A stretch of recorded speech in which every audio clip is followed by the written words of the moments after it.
límite. Sí, bueno, lo caracterizas muy bien. La realidad es que este gobierno se propuso bajar la inflación con esta mirada excesivamente monetarista, de reducción del déficit fiscal, una caída del 30% de los gastos del Estado en términos reales, más una mega, o sea, la motosierra es esa, más una mega de licuación de los ahorros de la gente, ¿no? La licuadora y la motosierra que nos aplicaron durante varios meses, bueno, llevó a cabo que efectivamente empezase a aparecer el desempleo, el no tener ni siquiera un trabajo, un ingreso, a pasar a ser la principal preocupación de los argentinos y argentinas, ¿no?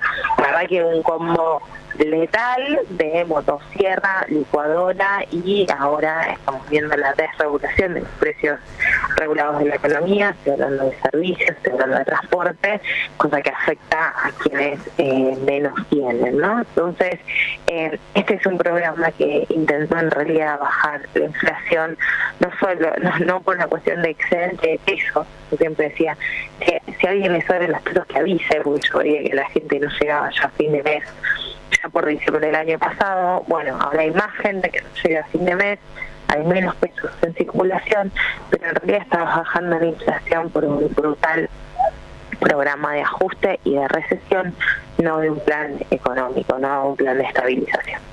Claro, a veces se lo caracteriza, no es tan sencillo caracterizar a Milei, ¿no? Es verdad que en sus formas es muy llamativo, es exótico. Ahora, por otro lado, en materia económica, no pareciera que ni siquiera es libertario, es un neoliberal, eso sí, con el que no es menor, con el pie en el acelerador a fondo, ¿no?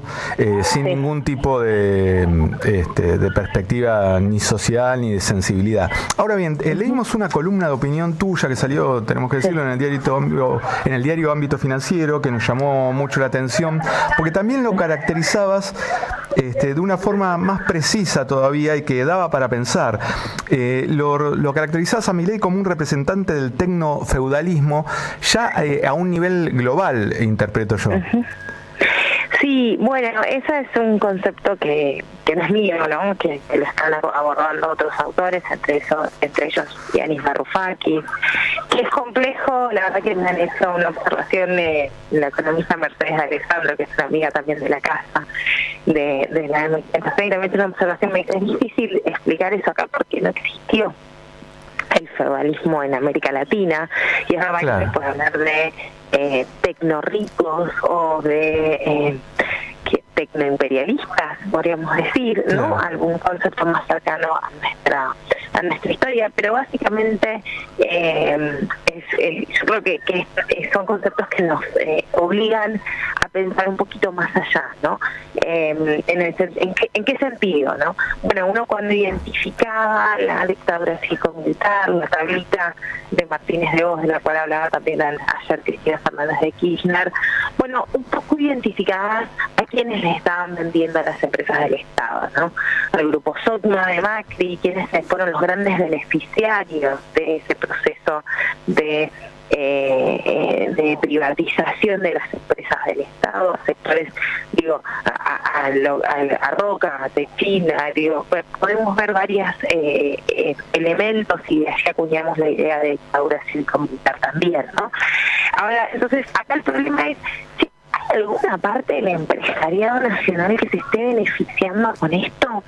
¿O a quién se le está dando estos beneficios, ¿no? Y vemos una cercanía de Javier Milei con los empresarios del mundo, y bueno, y nuestro representante nacional, que es Galperín, de una liberalización total de la economía, en donde el sentido común, donde la propaganda, digo, lo tan escandalosa que fue la Comisión de Libertades estos días en diputados, está manejada por ellos. Y se habla de tecnofeudales básicamente porque los dueños de las grandes plataformas de Internet, Amazon, Google, Microsoft, Apple, o el mismo Elon Musk, ¿no? Que hace un lobby brutal a cielo abierto, digamos. Milei y por Trump, ¿no? Porque está horrorizado con Kamala Harris, ¿eh? Sí. Bueno, pero estos señores tienen tienen el poder de controlar no solo la comunicación, sino donde ponemos nuestros datos, y es un nivel de dominación total. Y lo más, si se quiere, preocupante, o lo que más me obliga a pensar hacia adelante, los grandes ricos del mundo, los principales 10 de Forbes millonarios del mundo, que además multiplicaron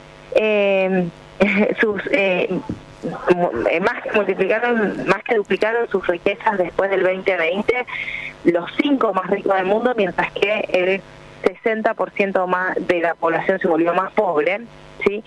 Estos tipos, ¿qué bien producen? Ninguno que se tenga que consumir. Entonces, ¿dónde quedan los consumidores? Porque para nosotros no es la defensa del salario de los trabajadores, tiene que ver con que también son consumidores y generan un empuje a la demanda agregada. Lo que me preocupa acá es que pareciera que ni los consumidores pasan a ser necesarios para el sostenimiento de este nivel de explotación de la humanidad. Entonces nos encontramos en esta paradoja de ser de alguna manera nosotros, el peronismo, las izquierdas, los progresismos del mundo, quienes tengamos que salvar el capitalismo. Es una paradoja muy grande. Delfina, consulta, recién mencionabas el acto de Cristina de ayer. ¿Se la notó tomando mucho una posición apuntando contra Milei, incluso mucho más en los últimos días respecto a los primeros meses? ¿Crees que hay un cambio? Y también han salido encuestas en los últimos días que marcaban cierto peso más del lado negativo hacia la consideración, hacia la actual gestión. ¿Crees que está cambiando un poco el humor social ya habiendo pasado 9 meses de gestión? Me parece que Cristina siempre fue muy clara en contra del programa económico de Javier Milei, y lo fue también en la campaña electoral, en primer lugar, ¿no? Ella esté tomando nuevamente, digo, a veces uno cree que Cristina no está hablando, etcétera, y bueno, por ahí habla por otros canales o utiliza otros medios. Creo que la construcción política es intachable de ella en todo tiempo y lugar.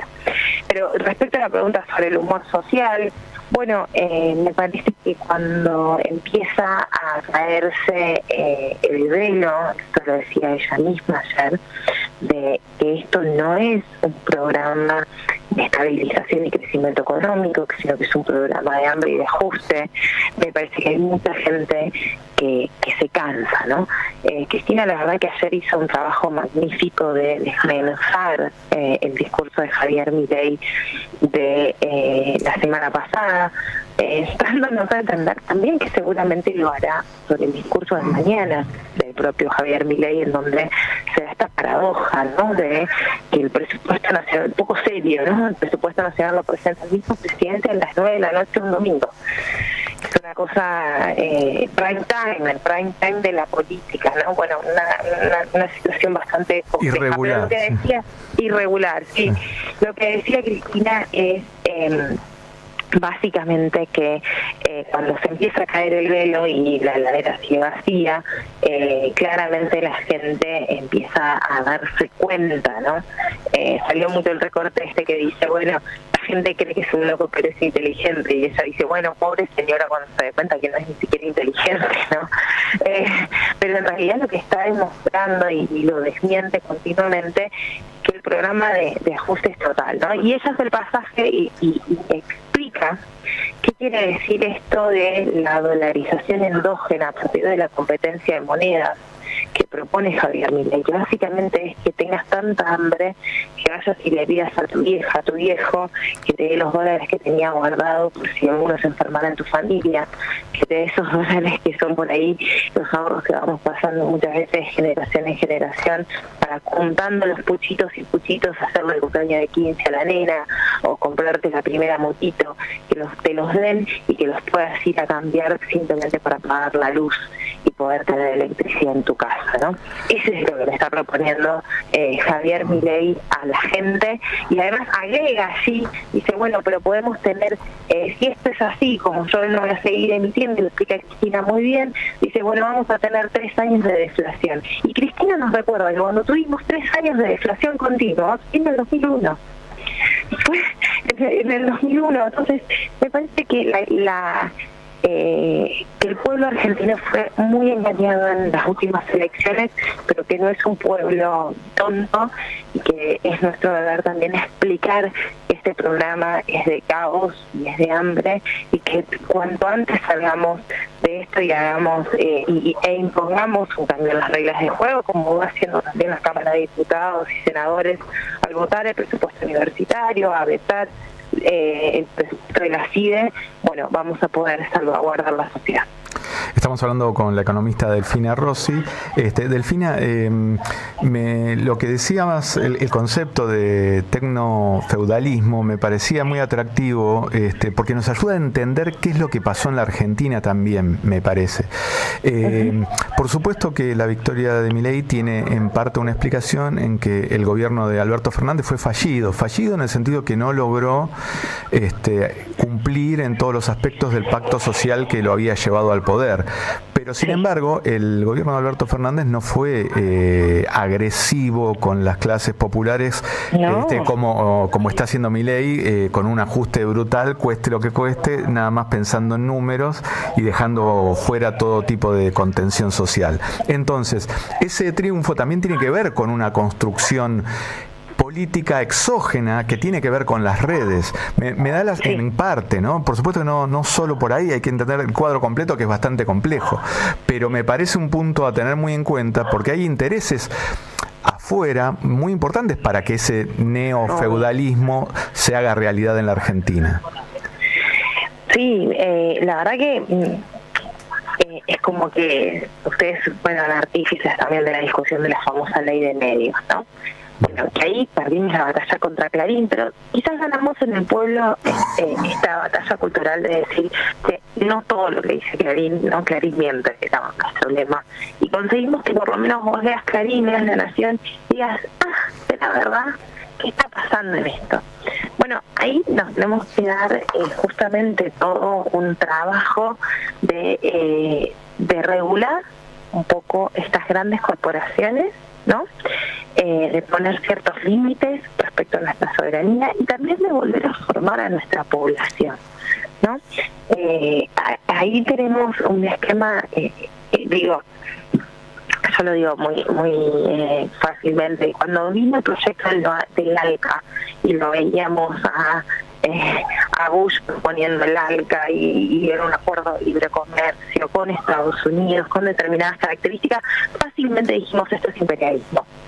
Viene la empresa que te captura el iris y que te paga 20 blockchains para que puedan tener ellos ese acceso a información, y nos cuesta explicar que eso es imperialismo y que ahí perdemos nuestro derecho a la identidad, ese derecho que gestó la Argentina para el mundo, ¿sí? Entonces estamos como corriendo muy atrás del desarrollo científico, tecnológico, de lo que implica la inteligencia artificial y el poder económico detrás de estos avances, ¿no? Entonces me parece que es fundamental que primero estemos en alerta y luego pensemos en regulaciones, que veamos, ¿no?, lo que sucedió en Brasil, en donde el gobierno le exige que cumpla con las leyes de no el discurso de odio, etcétera, a Twitter, a X, y les dijo, tenés que tener un representante acá. No puede ser que me lo manejes a la oficina de todo lo que hacen en Brasil desde Austin, ¿no? Que vive Elon Musk, que vive en Texas. Entonces, ese tipo de cosas tenemos que empezar a ver, y es fundamental que lo pensemos en términos regionales. Debe ser desde una mirada del Mercosur, de cómo protegemos al Cono Sur y América Latina, también de estas nuevas reglas de juego que cambian no solo la subjetividad de los individuos, sino también el comercio, las relaciones, los vínculos, etcétera. Bien, Delfina, sabemos que tenés un sábado ocupado, pero no queremos dejar de mencionar y preguntarte, porque sacaste recientemente un libro, Conducir al Capital. Sí, sí, es un libro que vengo pensando hace un par de años y que por suerte vio la luz, y tengo el honor de que esté prologado por la propia Cristina Fernández de Kirchner, y es un libro en donde hago un reconto de lo esencial del kirchnerismo para pensar el futuro, ¿no? Lo que busca el libro es decir, pero todo el mundo puede tener críticas sobre un gobierno y otro, además porque lo que uno puede hacer en el gobierno depende de tu corrección de fuerzas, depende de si tenés adelante, depende, la misma Cristina recordaba ayer el voto no positivo de Cobos, ¿no? Qué difícil, que están desestabilizando un gobierno y su propio presidente es parte de la operación.